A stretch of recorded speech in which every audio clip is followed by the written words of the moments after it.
Okay, I just received my package from Foraged. Now, Foraged, if you go to foraged.com, there's so many things you can purchase. These are wild products. So these are out where people are out foraging out in the woods, and then Foraged create a network so they can actually sell those products directly to consumers. And so spring is in the air, and so I ordered some ramps. The cool thing about ramps, these are wild leeks, and you can't cultivate these. These are only wild. And so really earthy, but garlic, kind of a cross between a garlic and an onion, but you can really smell the dirt in them. They smell really, really, really earthy. They showed up, they're in really great shape. Also, because it's spring, it is Morels season. There you go. Oh, look at these beautiful big Morels. Now, Morels, there are cultivated Morels, but they're really not very good. I haven't had to go in. They're really small, they're really woody, and they don't have that earthy sort of flavor that you associate with Morels. I think today, a real simple dish. I love combining these two together. They grow together, they're wild together. They have a natural affinity for each other. What I like to do with the Morels is stew them in beurre fondue. So we make a little water, butter, keep it emulsified, and then we cook the Morels very slowly in that, let them simmer in there. And what happens, all the flavor that's in the Morels sort of imparts into that butter, and then we can do that butter sauce a bunch of different ways. I think today I may do a little of that, add additional olive oil, maybe a little chili crunch, and toss it with some pasta. When it comes to cleaning Morels, you want to just take the stem off, a little bit of the stem off here.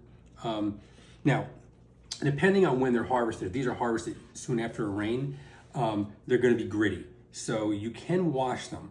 A lot of purists say don't wash a mushroom. It's okay. But what I like to do is submerge them in the water and then lift them out of the water. Don't submerge them in water and then dump them into a colander, because then you're just dumping the grit right back on top of the mushrooms. Okay, so you just want to lift them out gently and then let them dry, or you can use them right away. The other thing I like to do is just eat one raw, try it. A little bit of grit, not tons, but there is some grit there. So we're just gonna cut the stems off. So now the ramps, there's two parts that I like to use. It's the bulb part and then the leaves. Now the leaves are really nice. We're gonna use these separately. There's some dirt on the bottom here, and you wanna get rid of this end here, right? That's the root end. You could take these and put them either right on a grill, or you can simply pan roast them very quickly, whole, it's fine, just until they're no longer crunchy. Or what I'm going to do today is I'm going to save the tops, and then we'll have our ramps. So really, really simple. If I was going to grill them whole, I would leave them whole, but for my purposes right now, I'm going to separate the tops and the bottoms. Now, the cool thing about ramps, they grow from as far south as West Virginia, all the way up north, and then off to like the Midwest, Michigan area, Wisconsin area. Once you get past the too far on the West Coast, you don't see them. In fact, I was in the woods the other day, just 2 days ago, and found a little patch up on the Delaware River. When I used to live in New Jersey, right above my house, there was a water reservation, and there were trails, and I always found a patch up there to pick. So they're all over. And then the season will start usually down south first, West Virginia, move its way up north. So right now, it's prime season in New York State. That's where I found them the other day. But the season is fairly short. It all depends on how hot it gets. If it gets really hot, they stop. They actually bolt and they flower. And then after that, and the bulbs get kind of big. These are starting to get big. You see, this bulb is a little on the large side compared to something like this.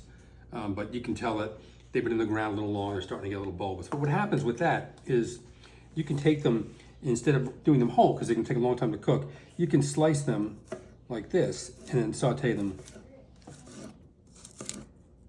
So just like little rings, almost like a scallion. The flavor is very different than the scallion. The scallion is all onion. This is really garlicky, and there's a real sense of earth that you get from these. The neat thing about what Foraged does, unless you're out in the woods yourself and you know what to pick, for, it's time consuming. I mean, it's fun to do, to hunt for ramps. But if you don't want to do that and you want, these delicious ramps shipped directly to you, just go to foraged.com. They do all the work for you.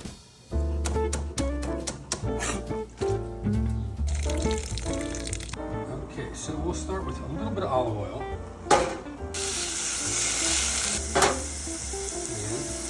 Salt. Sweating the ramps in olive oil. You do this because if you just do these straight in butter, they wouldn't really soften up enough. So we're going to just do a quick saute.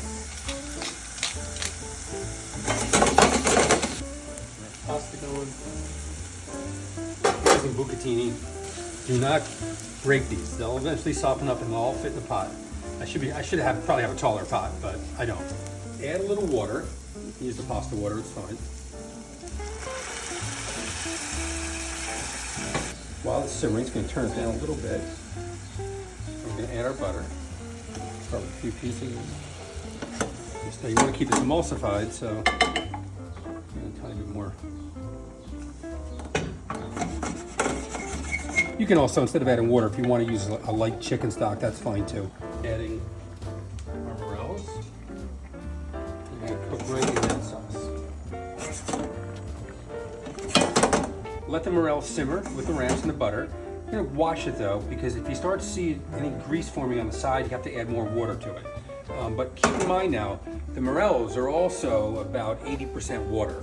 And so all of that water that's inside the morels are going to start coming out too. And then you'll notice that this is going to start turning light brown. You get some color off the morels too, so the butter's going to start to turn like a light brown, almost like a very light chocolate milk. We'll taste it and check it for seasoning. More salt.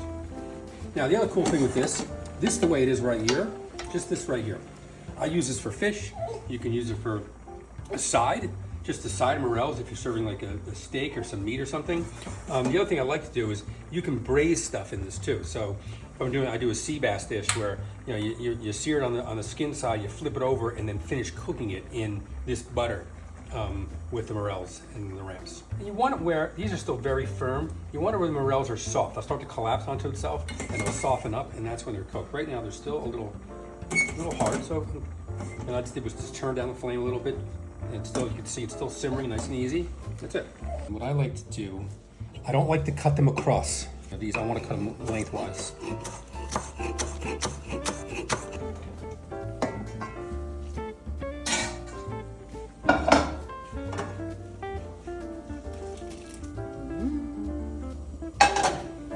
Grab tops.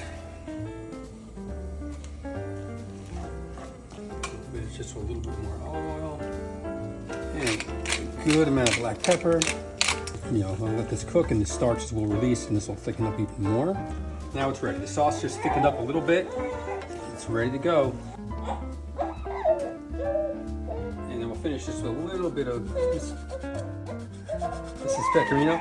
There's a baby here, yes. So that's Maya who's actually recording this, and she just had a baby. So